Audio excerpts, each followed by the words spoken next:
Hey,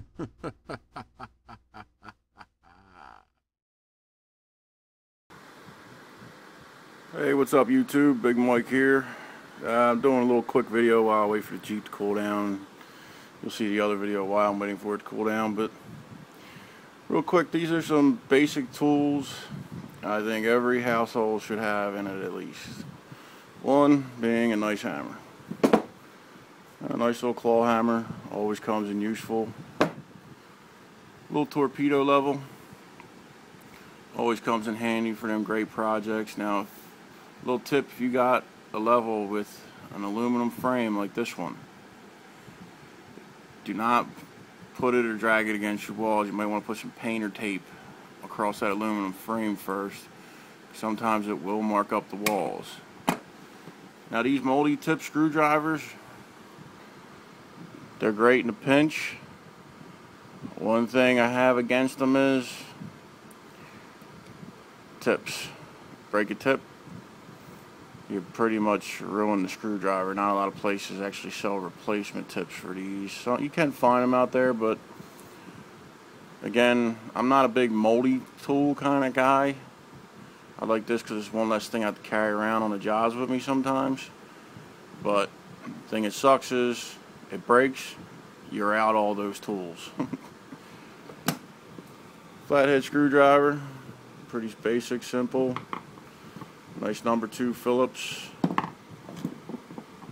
Nice pair of diagonal cutters, wire cutters.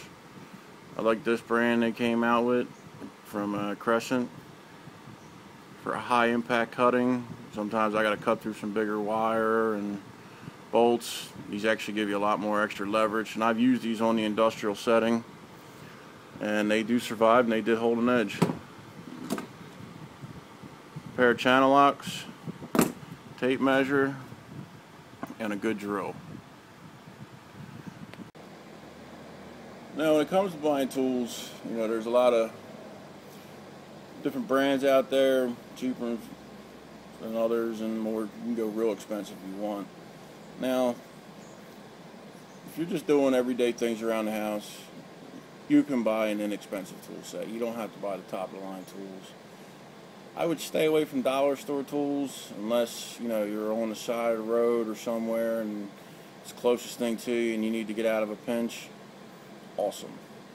Now, if this is how you make your living with tools, you want to buy nicer tools. Now, you'll seen that maybe on my bench that I had the commercial electric tools. They're a cheaper brand from Home Depot, and they're not bad tools. They're inexpensive. They're probably saying, well, if I'm an electrician and I'm in industrial settings, why wouldn't I have expensive tools? Fact is, I do. But some of the places I've worked aren't so nice.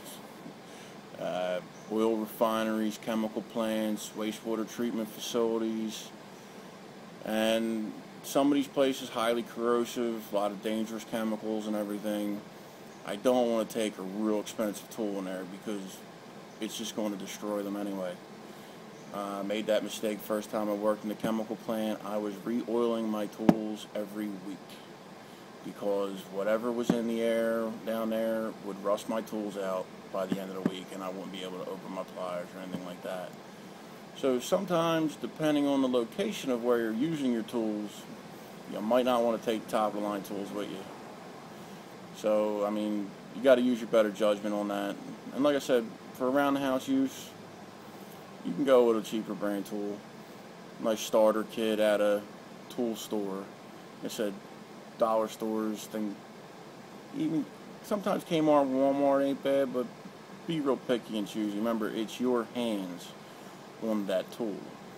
So if you're using that and that tool breaks, that's a knuckle buster.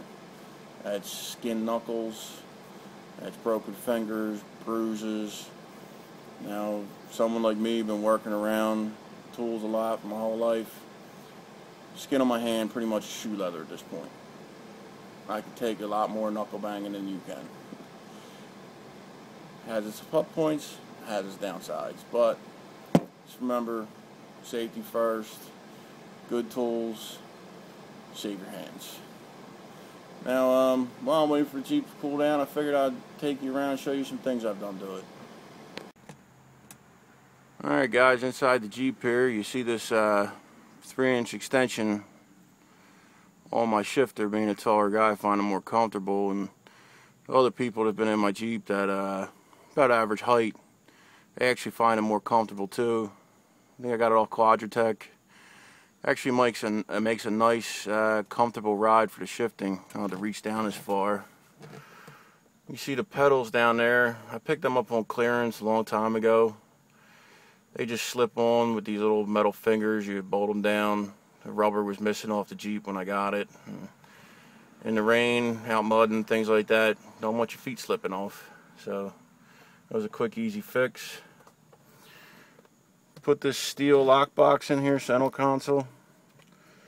Kind of lift up, lock your box. Hold your stereo unit, lock your stereo unit in. Up on the dash, didn't want it. There's not a whole lot of security when it comes to a Jeep, so you gotta be careful what you keep in it. So this box is a great little thing for that. And stereo system wasn't super expensive. It's a Jeep, and you know, I'm not 16 anymore. Stereo wasn't the most important thing in my life. Now, replacing the factory speakers. I made this sound bar out of some scrap lumber. Most sound bars I find just Velcro in, not very secure, so I use some big steel pipe wraps around the safety roll cage. Lock mine in. There's actually 4 of them on there.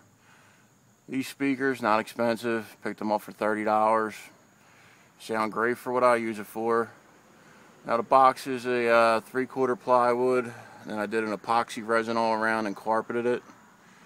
I'll probably be relocating this bar, probably back further, and that'll be another video. I'll show you guys how I do that.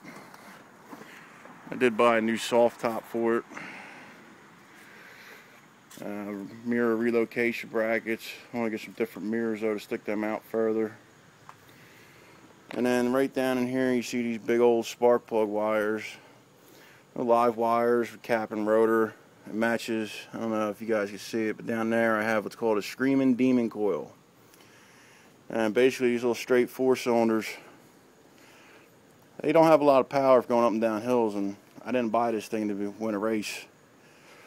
I bought it just for the fact that it was better on gas than my Sierra, which I still own, but for every day driving around the town, the pickup truck just wasn't meant for that. So put a little Screaming Demon kit on it, and that's been perfect, man. Gave me just enough horsepower, saves me a little on gas mileage. Put my spark plug gaps at .065 because of the new voltage out of that coil. That's why I had to buy the rotor cap and wire. So if you're going to buy that coil, and if you don't have one already on your Jeep or whatever vehicle you own, buy the whole kit. Saves you a lot of time. The only thing it doesn't come with are the spark plugs, but I use a Bosch Platinum. You don't have to, but in my experience with the Platinums, they are probably the best spark plug I ever used. Put this rear bumper on it. It didn't come with a rear bumper when I had purchased it, so found this pretty cheap on eBay. Now the thing with the trailer hitch, they say you can't use it for a trailering, and I wouldn't, but I even noticed even with a cargo rack, this tube right here where the hitch is at, it flexes. So if you see that little piece of C-channel in there, it actually goes down to the back of the receiver.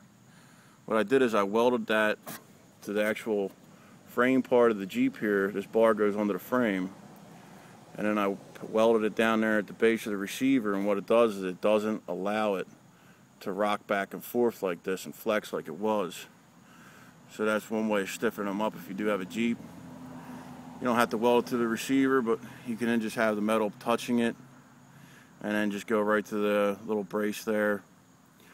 I went with the welding because I didn't want it banging on it. So there you go. That's one little tip and quick and easy thing you can do for yours if you have one. And then we go around front. It had this bumper on the front. That's why I got the one that matches it on the back. and I had a spot for a winch. I'm not buying one right at the moment, but I did find these little lights, 20 bucks. Wired them in, and it's actually nice when you get on a darker road. You can throw them on, kind of lights the road up a little better for you. Makes it a little easier to see. So, hey, these are little things. Everything I've done really wasn't expensive. I went around, checked my prices, found what the better deal was, picked them up, and it was all things I could do myself, you know. So there it was, guy. Quick tour of the Jeep, showing you some more things I've actually done. One thing I was hitting on about doing things myself. Now, sometimes in life you have to know your limitations. It doesn't mean you can or can't do things, but maybe you don't have the equipment, and that's limiting your abilities of what you can do. Now, some things you can rent, that is true. Sometimes it's lack of experience, puts you in your comfort zone, or you're really not sure if what you're doing is really going in the right direction. All these things are noble reasons for calling in the pros. Or if you know someone who does know what you're doing, knows what they're doing. You can do the research online, find out, and if you're comfortable with the research you found, you feel it's pretty credible, hey man, go ahead, go for it. You know, if it comes for things for safety reasons, if it's something that if you mess up could hurt you or somebody else, you may want to think about calling the pros in, or having a buddy or someone you know come over and give you a hand with that. If you're not sure, if you're not 100% confident in what you're doing, that's when it's time to call somebody in to give a hand. You know, that's probably my biggest thing. If you're going to build something and make something, and it's not going to really matter if it's not done 100% the way it should be, then if it's not going to hurt anyone, hey, go for it. I think it's awesome. But if there is a safety issue or concern, that may be the time to have someone check out what you did or give you a hand while you're doing it. You know, biggest thing being safe, don't want to get hurt. And sometimes when you do projects like that, it ends up costing you more money in the end if you would have just had someone do it right the first time. So those would be my big things, you know. Do your research and make sure the person that you're getting your research from is very credible. You know, check out some of their work, see what they've done, things like that. You know, just don't go asking and taking the first word of somebody you find. So that's pretty much it, guys. I'm going to start tearing into the Jeep. I'll show you some videos of what I'm doing on there. And if you guys got some projects you do on your own, you want to give me a video response, show me what you got, hey man, it'd be nice. You know, I'm not a critic. I'm not going to sit there, tear your work apart or insult you, none of those things, man. I'm way supportive of people and their projects. You know, I don't expect everyone to be the greatest craftsman alive, because I'm not even the greatest craftsman alive, and I've never met the greatest craftsman alive. There's always something to be learned, and there's always somebody who can do something better.